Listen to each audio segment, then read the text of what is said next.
Prezados amigos do Centro Espírita Allan Kardec. Estamos aqui para conversar com os companheiros de um tema que sempre falamos. Ano novo, mas homem velho. O ano mudou, mas será que nós estamos dispostos a uma verdadeira renovação? Vamos trocar ideias sobre isso. Aproveito para desejar feliz 2024 para todos os companheiros.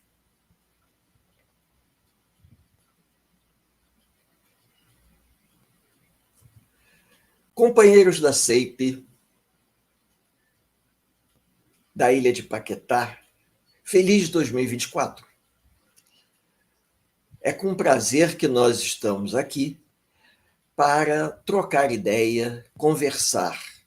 Nem digo fazer palestra, a gente só faz um estudo de reflexão para animar os companheiros nesse sábado. O nosso objetivo é conseguir que as pessoas parem um pouquinho para refletir. E hoje nós vamos falar sobre Ano Novo, homem velho. Vamos pensar que o processo de mudança não se dá com a mudança de ano, mas sim com o nosso desejo sincero em se transformar.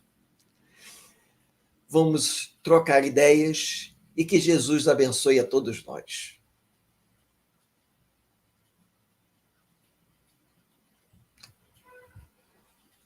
Meus amigos, há bastante tempo que a gente vem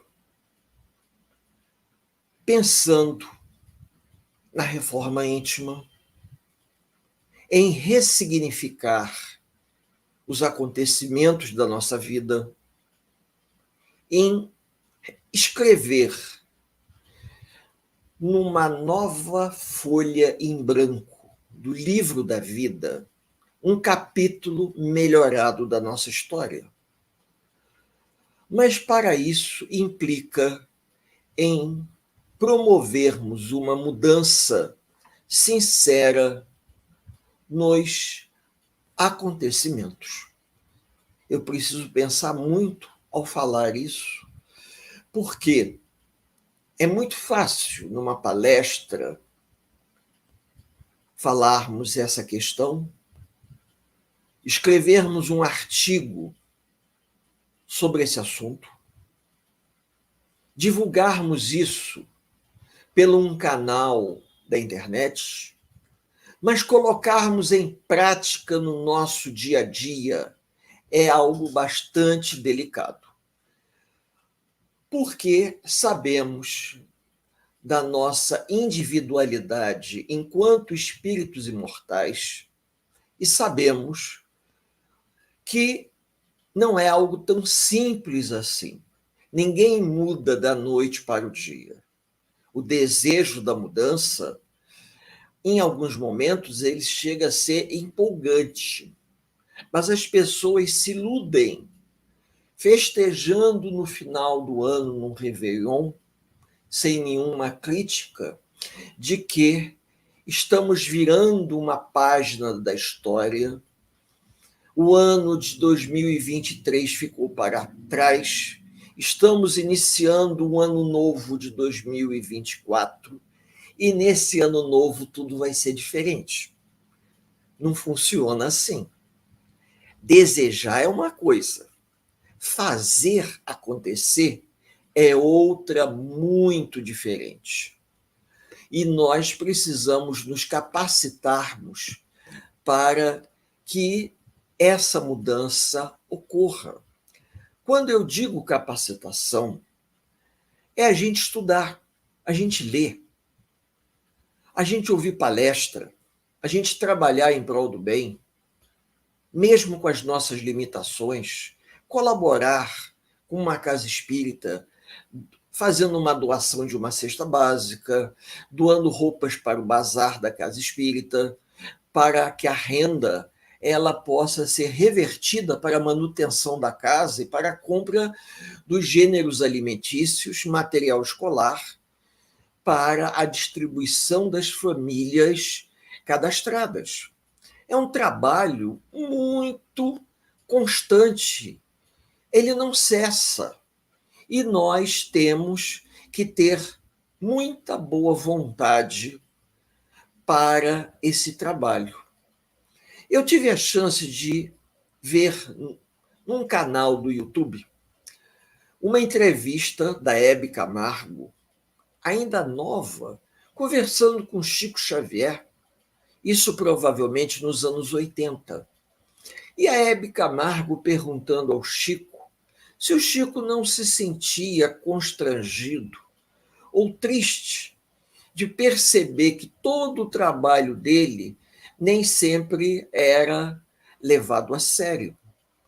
E o Chico responde para ela: Hebe, eu sei aonde você deseja chegar com a sua pergunta.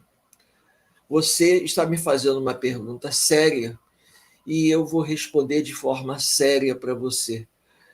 Eu preciso sentir a consciência tranquila de que eu fiz o melhor que estava ao meu alcance. Eu achei essa resposta fantástica, porque o ano mudou. É uma oportunidade para que nesse mês de janeiro a gente possa se programar e pensar o que nós podemos fazer melhor em termos de trabalho assistencial, doutrinário, de divulgação. Com o nosso companheiro que está aqui nos bastidores, o Ricardo, responsável por essa gravação, troco muita ideia e digo-se para ele, ainda hoje, que nós temos que priorizar a qualidade do que nós estamos fazendo. Porque já trabalhamos muito em termos de quantidade. A divulgação é importante, mas precisamos focar o nosso trabalho nos pontos, nas feridas, nos pontos nevrálgicos, se eu posso dizer assim, em que o materialismo humano impera. E para que o homem velho se desfaça, é necessário que o materialismo se desmantele. E para isso, o melhor é a evangelização dos homens. E essa evangelização, ela se dá através de assistir uma palestra, através de um estudo doutrinário, através de um passe, através do trabalho assistencial. Quando eu digo trabalho assistencial, a Casa Espírita tem muitas frentes de trabalho. Você tem, às vezes, a distribuição da cesta básica, você tem a turma que faz uma costura para a distribuição de enxovais, você tem até, por exemplo, pessoas que ajudam a montar as cestas básicas. Tem aqueles trabalhadores do bazar, aquelas pessoas que pegam as roupas, os objetos, separam, limpam. Eu conheci pessoas que recebiam as roupas e aquelas roupas que estavam em pior estado, levavam para casa, lavavam, costuravam, levavam para o bazar, às vezes até passada, para poder, com aquilo ali, atrair compradores por um preço justo. Por quê? Não é pelo simples fato de estar sendo uma coisa doada que a gente vai dar de qualquer maneira. Hoje, as pessoas já não compram livros como se comprava antigamente, mas ainda existe em cada casa espírita uma livraria, assim como nós temos biblioteca de empréstimo. Pela biblioteca de empréstimo, a pessoa pode pegar um livro para ler, e eu sei que todas as casas espíritas têm uma pequena livraria, às vezes, mas uma biblioteca de empréstimos grande, de livros doados de boa vontade para poder evangelizar e esclarecer as pessoas. Agora, uma coisa importante que nós temos que falar. A natureza não dá saltos. Nós não vamos nos modificar de uma hora para outra. Nós não vamos conseguir, no intervalo de 2, 3, 4, 5 ou 10 anos, uma mudança tão substancial quanto nós gostaríamos. Acreditem, às vezes é necessário uma existência, uma vida inteira de convivência na casa espírita para que a gente possa ressignificar toda a nossa educação e a nossa cultura. Como assim?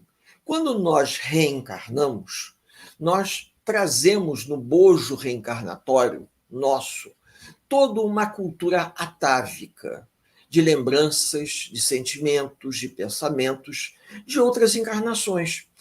E a gente precisa, na atual encarnação, rever conceitos de certo, de errado, de bom, de ruim, que você traz dentro de você, na sua natureza humana.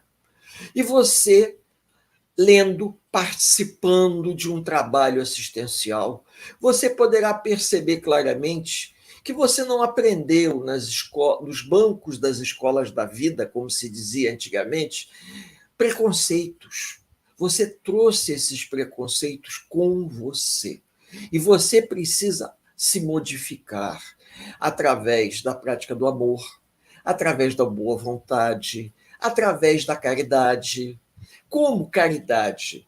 Estando na casa espírita, quando chega uma pessoa pela primeira vez, você se colocar à disposição para esclarecer, tirar dúvida, orientar, até mesmo fazer parte do grupo dos médiuns passistas.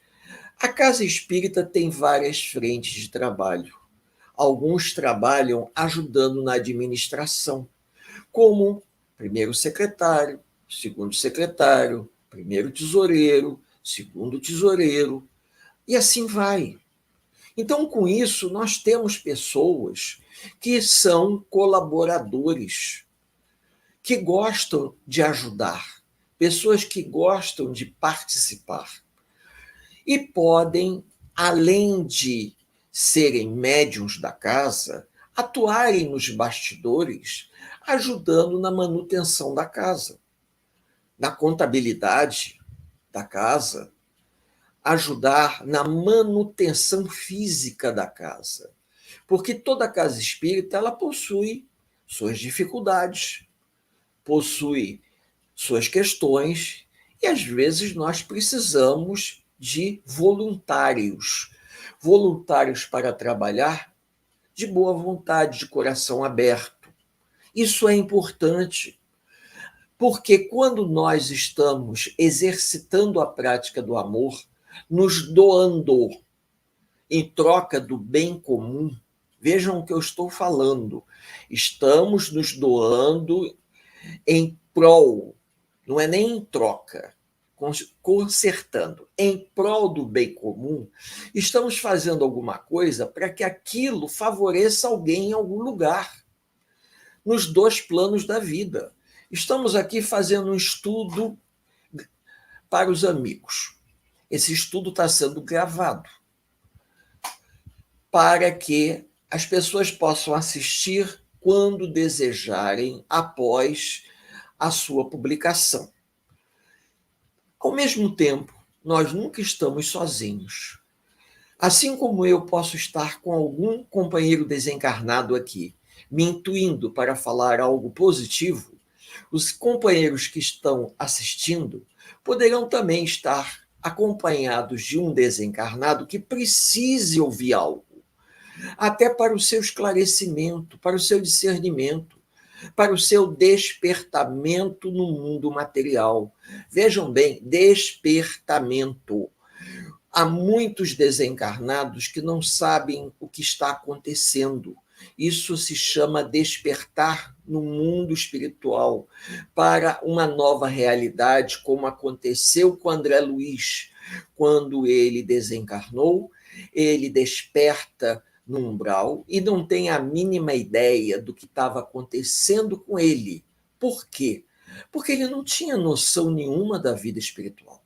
Então, se nós estamos tentando ressignificar a nossa vida, a gente vai mudando aos pouquinhos. Ninguém consegue mudar numa tacada só. Na casa espírita que eu frequento há tanto tempo, eu conheci e praticamente sou, digamos assim, discípulo, se nós podemos usar essa expressão, de um companheiro nosso, que é o nosso diretor doutrinário, em que ele disse uma coisa muito interessante. O ser humano, ele não evolui como todo, ele evolui por partes diferentes. Então, por exemplo, em alguns setores da nossa vida, nós vamos evoluir mais do que em outros. Então, como nós evoluímos por setores diferentes, esse processo de evolução, ele se dá de forma homeopática. Eu, às vezes, vejo que hoje eu conheço muito mais a doutrina espírita do que a profissão que eu escolhi para trabalhar. É incrível dizer isso. Eu sou professor de escola pública, professor de história.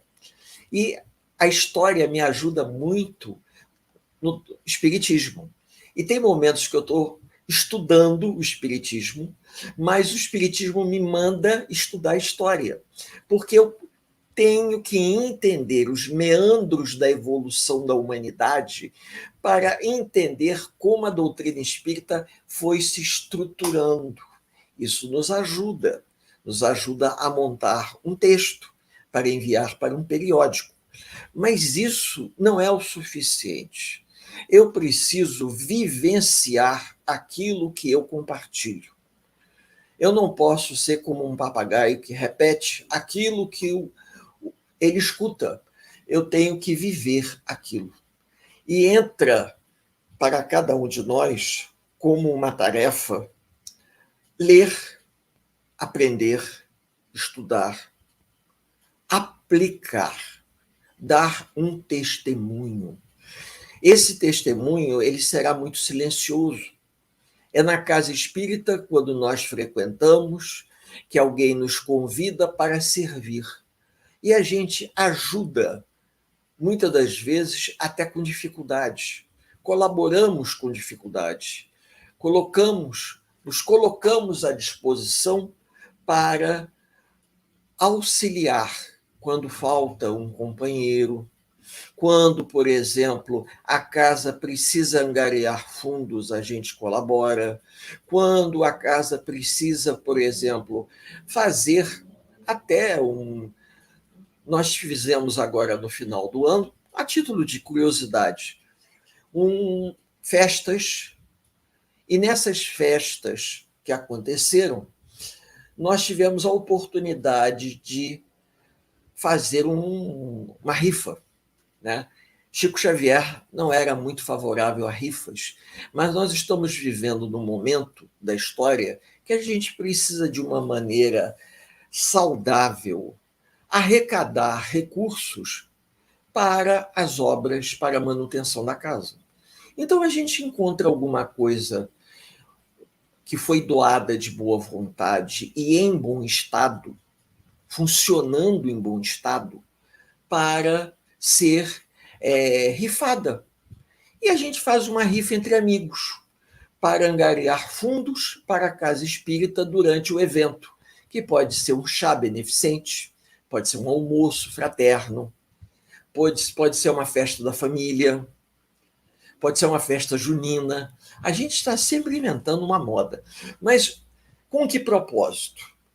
Obter mais dinheiro? Não. Aproximar as pessoas uma das outras, conseguir que nessa aproximação as pessoas estejam juntas, uma delas, e elas possam usufruir melhor do que a casa tem a nos oferecer. E é nesse processo que nós vamos promovendo a nossa mudança. Como eu disse aqui, cada um muda num tempo diferente. Algumas pessoas ouvem uma vez e é o suficiente para se darem conta que já deveriam estar se modificando. Já tem outras pessoas que precisam ouvir 2 ou 3. Por quê? Porque elas ouvem mas elas não estão ainda convencidas, estão, mas não estão convertidas. Então o indivíduo está convencido que aquilo ali é uma realidade, mas para ele estar convertido, ele precisa vivenciar no seu mundo interior, passar por um processo de autoanálise, de que ele precisa fazer algo a mais, não apenas por ele, mas pelas pessoas que estão ali. Então, eu tive já a oportunidade de testemunhar situações assim bem interessantes. Pessoas que chegam mais cedo na casa espírita, observam, por exemplo, se as cadeiras estão todas arrumadas no lugar, se a luz está acesa, se o ventilador está ligado, se o microfone está funcionando, se tem água para colocar nos copinhos. E essas pessoas ficam até o final para desligar a luz, desligar o ventilador, fechar a janela, ver se o banheiro está em ordem, ver se a cozinha está em ordem, se fecharam as torneiras. E fazem isso de boa vontade, porque é o que elas podem fazer. Cada um dá o que tem. E nós podemos pensar o seguinte: eu posso me doar até um pouco mais, procurando prestar atenção no que eu posso fazer pela casa espírita. E a espiritualidade, ela, percebendo a minha boa vontade em querer colaborar, ela vai me capacitar, vai me encaminhar a um grupo de estudo que a casa tem. Toda casa espírita, ela tem um grupo de estudo. Geralmente, você tem Livro dos Espíritos, Evangelho e Livro dos Médiuns. Algumas casas espíritas, quando tem um maior número de frequentadores, promove o estudo do ESD, Estudo Sistematizado da Doutrina Espírita. E quando o número de frequência é maior do que esperavam, promove o EAD, Estudo Avançado da Doutrina Espírita, que, na verdade, é todo o conteúdo arrumado de forma programática, didática, para facilitar a compreensão. Eu sou de uma geração em que nós estudávamos em grupo das reuniões mediúnicas. Nós estudávamos e a gente aprendia de acordo com o centro de interesse. E aprendi muita coisa assistindo palestra. Depois que a palestra terminava, a gente ia até o palestrante, tirava dúvida, pedia sugestão de leitura, mas naquela época, na época da Mocidade Espírita, o número de livros era reduzidíssimo. Eu acho que se pegasse todos os livros do Chico e somasse os livros da codificação e mais alguns, você não tinha nem 200 títulos. Sinceramente, hoje nós temos uma quantidade infinita, principalmente por conta do advento da internet, que facilitou a montagem de um livro. Hoje nós temos revistas digitais. Antigamente as revistas eram todas de papel, a gente comprava por reembolso postal ou comprava na banca de jornal. Mas hoje a facilidade, inclusive da internet, é enorme. Tanto é que vocês estão me ouvindo. Eu estou aqui conversando com vocês. Vocês estão me ouvindo porque nós temos essa ferramenta que pode ser usada a nosso favor, levando um conhecimento sério e um convite de transformação, respeitando o tempo de cada um, que é a parte mais importante. Por que eu digo respeitando o tempo de cada um? Porque nós temos que respeitar a curva de aprendizagem de cada pessoa. Isso já faz parte da didática moderna. O que é a curva de aprendizagem? Tem pessoas que aprendem mais rápido, tem pessoas que aprendem mais devagar. Tem pessoas que precisam ler 2 vezes. Tem pessoas que bastaram ler uma que já sabem. Por acaso, eu vou aproveitar a oportunidade para fazer a propaganda a pedido da FEB, que no dia 25 de janeiro nós vamos ter a pré-estreia do filme Nosso Lar 2, que é a continuação do filme Nosso Lar, lançado em 2010, se eu não me engano, quando o Chico completaria 100 anos, né? E o Nosso Lar 2 é a segunda obra da série A Vida no Mundo Espiritual, que é o livro Os Mensageiros. Aqueles que tiverem oportunidade de assistir, assistam. Mas aproveitem também para ler o livro, porque a FEB está pedindo a todos que leiam o livro antes, para ter certeza se o filme vai ser fiel de acordo com a obra doutrinária, que essa foi uma das grandes preocupações que, nos últimos anos, por exemplo, Herculano Pires, grande amigo de Chico Xavier, ele tinha uma preocupação imensa de que todas as obras doutrinárias elas fossem fiéis a Kardec. E Herculano Pires foi o metro, segundo Emmanuel, disse para Chico, e Chico repetiu as palavras de Emmanuel, que Herculano Pires ele era o metro que media Kardec, porque era a mente encarnada de maior capacidade intelectual em termos de espiritismo na primeira metade do século XX. Nós estamos no século XXI. Então, Herculano Pires ele é um personagem muito importante no espiritismo. Vejam, isso tudo a gente vai aprendendo à medida que a gente vai estudando, que a gente vai lendo. A gente não está dizendo isso com nenhuma pretensão. É porque o objetivo é nós nos melhorarmos. E o processo de melhora, ele implica em que a gente busque o conhecimento. Você vai buscar o conhecimento, e o conhecimento ele vai te intelectualizar por um lado. Mas nós precisamos nos moralizar pelo outro lado, não é verdade? E esse processo de moralização, ele é mais lento.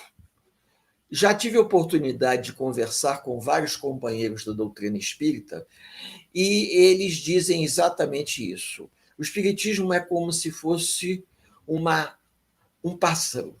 Há o lado intelectual e o lado moral. O lado intelectual, muitas das vezes, a asa intelectual, ela evolui mais rápido, ela cresce mais rápido. Mas o lado moral, ele se desenvolve mais devagar.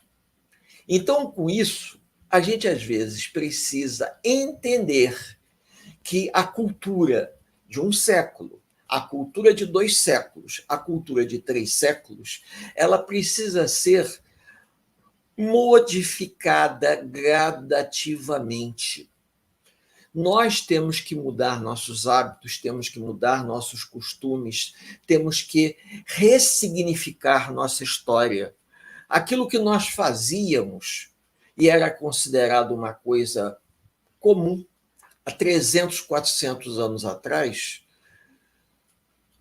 ela poderia não ser moral, mas ela era lícita porque a sociedade endossava. E hoje nós temos o reflexo dela. O grande problema social que o nosso país passa é reflexo das questões imorais que no passado, como a escravidão, eram exploradas. O Brasil foi um dos países da história da humanidade que mais tempo manteve o trabalho escravo. Quase 400 anos de trabalho escravo. É muito tempo se nós pensarmos assim. Dá 370 anos, mais ou menos, uma coisa por aí. Desde a vinda dos primeiros colonos portugueses, em 1520 e poucos, até 1888. Então, com isso, a gente para e pensa assim, puxa vida, por quê?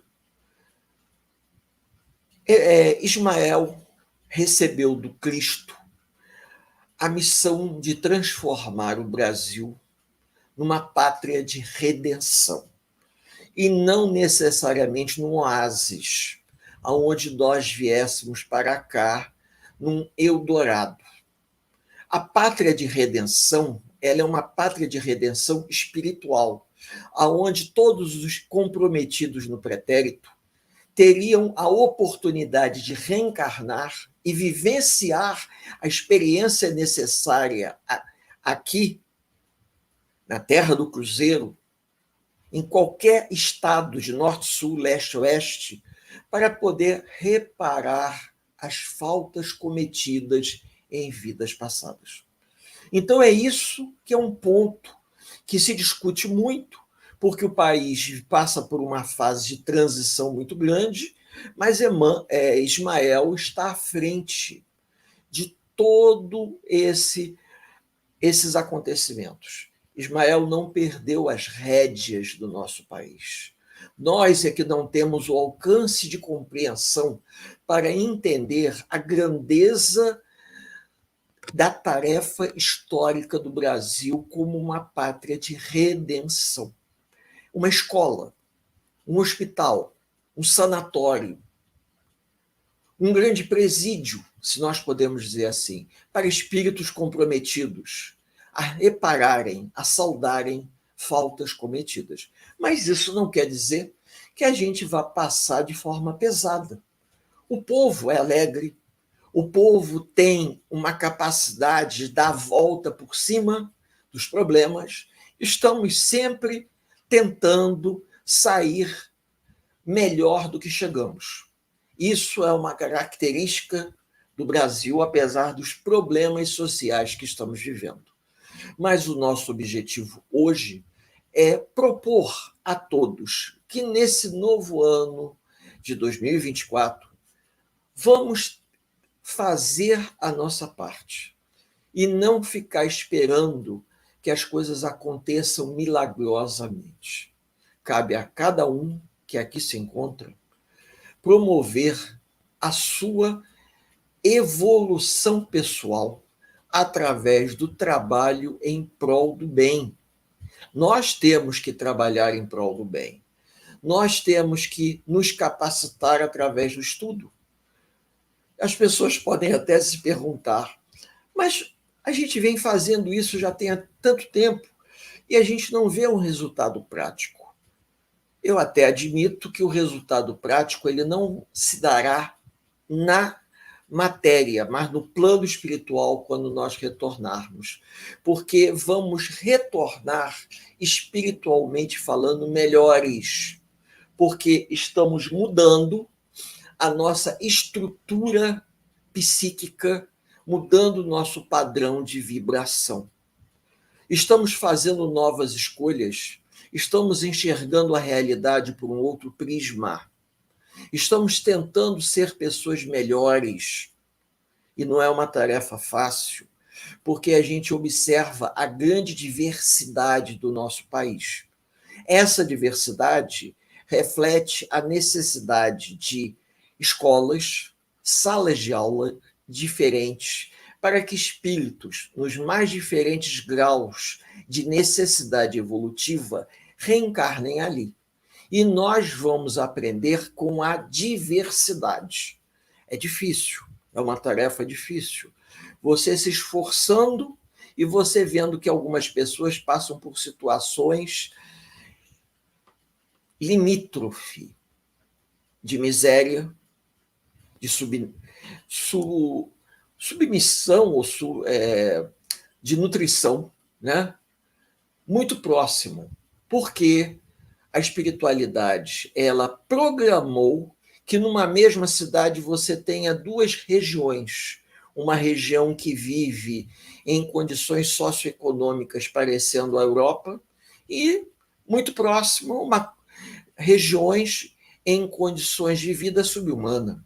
Por quê? Porque os espíritos precisam passar por essas provas.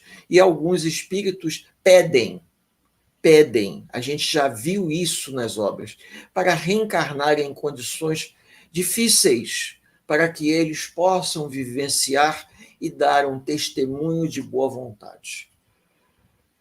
É uma tarefa complicada, que a gente só consegue entender melhor quando a gente estuda. Então, eu convido a todos a lerem as obras de André Luiz, principalmente a sequência da vida no mundo espiritual, que começa com Nosso Lar e termina com o livro E a Vida Continua. É muito interessante. Ao total, são 13 obras, se eu não me engano, que explicam, mas tem umas outras também que, se juntar, dá 15, eu não tenho muita certeza, assim de cabeça. E são livros didáticos muito bons, são romances que nos ajudam a compreender a realidade espiritual, que ainda são extremamente atuais. E por serem extremamente atuais, vão nos ajudar a melhor compreender a realidade em que nós estamos inseridos. Meus amigos, estudem, leiam. O processo de reforma íntima é muito individual. Nós não podemos forçar uma pessoa a se modificar. A mudança, ela é muito íntima. A pessoa vai se modificando à medida que ela vai percebendo que existem questões que ela carrega que não fazem mais sentido ela nutrir. E com isso nós vamos deixando para trás o homem velho. O homem velho, ele vai continuar presente nesse ano novo, porque conseguir suplantar o homem velho que nós somos é uma tarefa de uma encarnação. Não é uma tarefa que se dará em um ano. Não adianta ir no shopping, comprar uma roupa nova, tomar um banho de loja, cortar o cabelo, fazer a barba, ter uma boa aparência. Isso não modifica. Não adianta mudar a estampa. A gente precisa realmente mudar a essência. E a essência se dá quando nós vamos gradativamente estudando, vamos gradativamente trabalhando em prol do bem, vamos gradativamente exercitando tudo aquilo que nós estamos aprendendo. Eu já falei isso e estou repetindo mais uma vez. Nós temos que dar um testemunho de boa vontade, de paciência, de resignação, tá? Por quê?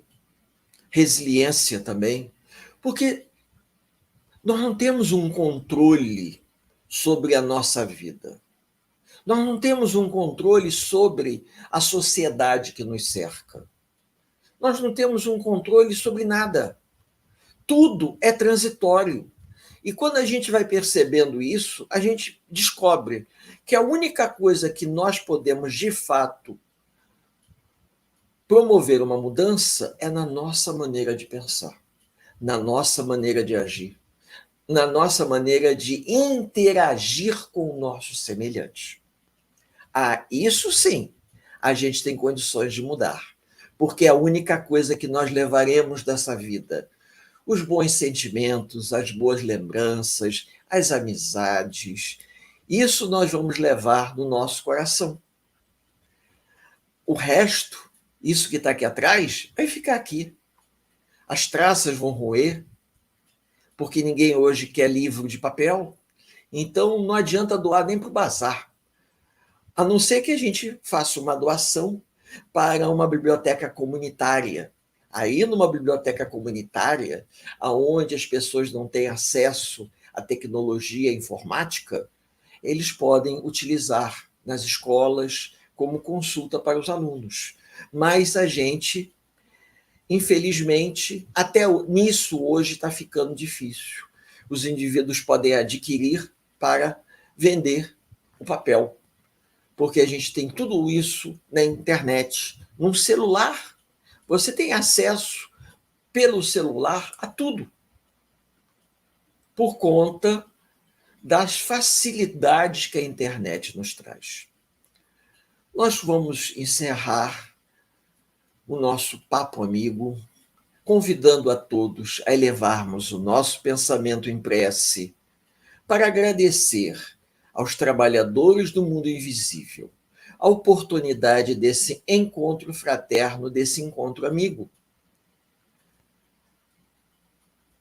Dizendo o seguinte: Deus, nosso Pai, Senhor de infinita bondade e misericórdia, Jesus, mestre amigo, companheiro de todos os momentos, mestre dos mestres, que a oportunidade do estudo ela seja sempre abençoada, que a gente aprenda para crescer, aprenda para se modificar, que a transformação pessoal de cada um permita que o homem velho fique para trás e que a gente possa se renovar, promovendo a reforma íntima tão necessária às nossas vidas, a ponto de conseguirmos sair dessa encarnação muito melhores do que aqui chegamos.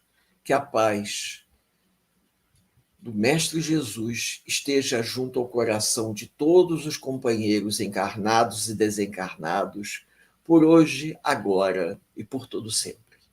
Um grande abraço fraterno em todos, muita paz.